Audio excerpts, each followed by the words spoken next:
কবিগুরু রবীন্দ্রনাথ ঠাকুরের জীবন স্মৃতির পরবর্তী পর্যায়। Normal school.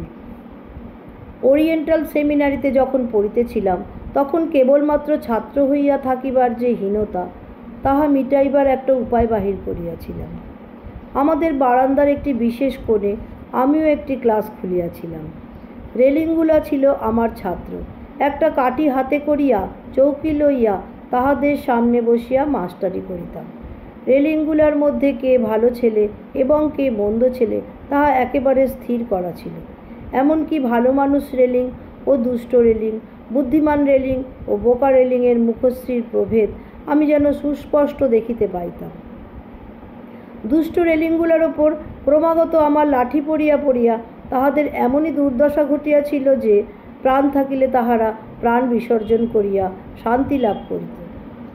লাঠির চোটে যতই তাহাদের বিকৃতি ঘটিত ততই তাহাদের উপর রাগ কেবলই বাড়িয়া উঠিত। কি করিলে তাহাদের যে যথেষ্ট শাস্তি হইতে পারে তাহা যেন ভাবিয়া কুলাইতে পারিতাম না।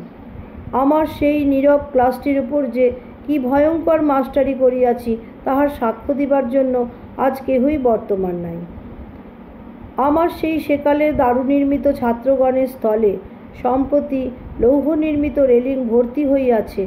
আমাদের উত্তরবর্তীগণ ইহাদের শিক্ষকতার ভার আজও কেহ গ্রহণ করে নাই। করিলেও তখনকার শাসন প্রণালীতে এখন কোনো ফল হইত না। ইহা বেশ দেখিয়াছি, শিক্ষকের প্রদত্ত বিদ্যাটুকু শিখিতে শিশুরা অনেক বিলম্ব করে, কিন্তু শিক্ষকের ভাবখানা শিখিয়া লইতে তাহাদিগকে কোনো দুঃখ পাইতে হয় না।